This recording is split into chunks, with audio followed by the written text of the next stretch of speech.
Sebaiknya kita makan dulu. Ngobrolnya kita lanjut nanti saja, ujar Gina menengahi.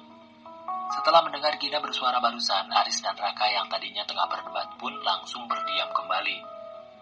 Ayo, kenapa kalian masih belum bangun-bangun juga? Tegur Gina pada anak cucunya itu. Seraya langsung duluan berjalan ke ruang makan.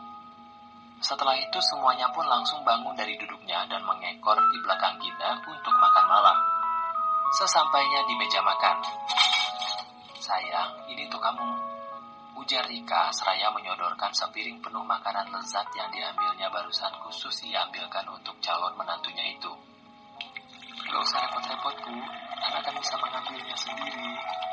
Tolak Ana halus. Tak apa sayang, kamu sama sekali gak ada ngerepotin ibu sedikit pun.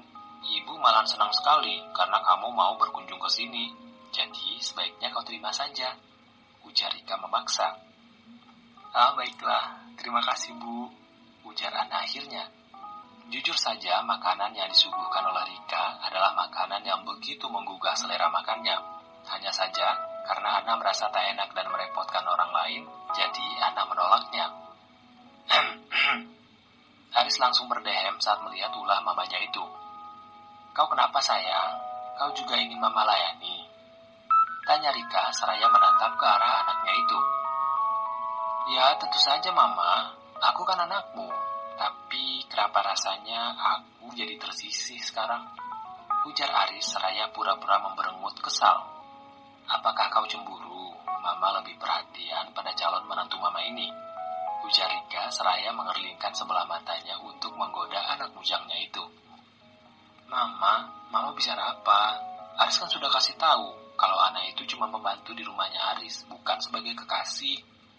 Suara Aris terdengar sangat kesal, namun entah mengapa di hatinya ada perasaan bahagia saat semua keluarganya mengolok-oloknya seperti itu.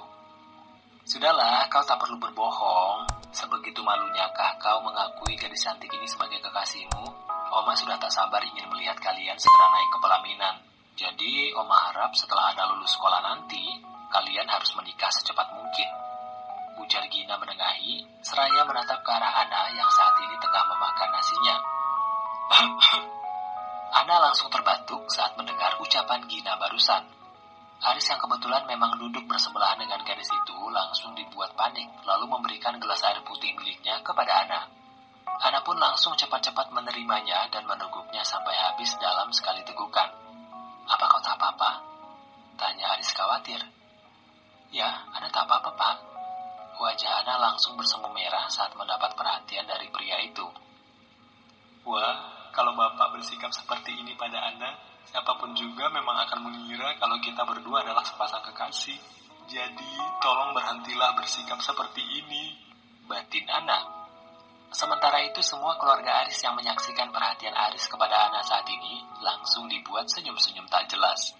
Mereka tahu status Ana yang sebenarnya, akan tetapi mereka juga bisa melihat kalau pria kebanggaan mereka itu diam-diam sudah jatuh cinta pada pembantunya itu. Rasanya mereka bahagia sekali. Akhirnya gunung es yang membeku itu perlahan-lahan mulai mencair. Mereka sudah terlalu lelah mengaturkan perjodohan untuk pria itu. Saat ini, tugas mereka hanyalah membuat Aris agar segera menyatakan perasaannya kepada Ana. Bagaimana Tuan Aris? Kau setuju bukan dengan pendapat Oma? Pendapat apa, Oma? Menikah setelah Ana lulus sekolah? Aris tak langsung menjawab pertanyaan omanya, melainkan menatap ke arah gadis yang ada di sebelahnya. Entah mengapa saat ini Aris seakan-akan tengah meminta persetujuan dari gadis di sampingnya itu. Sementara Ana yang mendapat tatapan seperti itu dari majikannya langsung membuat jantungnya kembali berdebar-debar tak karuan. Saya sudah kenyang, jadi saya akan keluar duluan. Pamit Ana seraya langsung berdiri dari duduknya dan bergegas meninggalkan ruang makan. Sementara Aris tetap fokus memandangi kepergian gadis itu sampai akhirnya Ana menghilang di balik pintu. Aris, bagaimana pendapat Oma? Kau setuju bukan? Suara Gina kembali terngiang di telinganya. Aris pun langsung tersadar dari lamunannya. Entahlah Oma, yang jelas kami tak memiliki hubungan spesial saat ini, sahut Aris datar. Setelah itu semuanya pun langsung terdiam kembali dan melanjutkan makan malamnya. Setelah mereka semua puas berbincang-bincang sampai larut malam di ruang tengah bersama anggota keluarganya, Aris pun langsung memutuskan untuk pamit undur diri kepada semua keluarganya saat melihat Ana yang sudah menguap beberapa kali karena matanya sudah mengantuk. Bu, Oma, Ana pulang dulu ya. Pamit Ana seraya mencium kedua punggung tangan Rika dan Gina secara bergantian. Oke, hati-hati ya sayang. Lain kali kau harus datang kembali ke sini. Pesan Rika. Iya bu, sahut Ana. Setelah itu Ana pun langsung melangkahkan kakinya keluar untuk menyusul majikannya. Sementara semua keluarganya Aris juga tak lupa untuk mengantarkan kepergian mereka sampai ke teras rumah.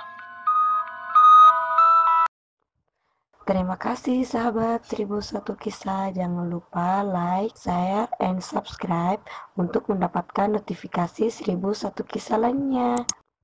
Terima kasih untuk supportnya. Semoga channel ini dapat berkembang dan sahabat-sahabat semua juga diberi umur yang panjang juga rezeki yang berlimpah.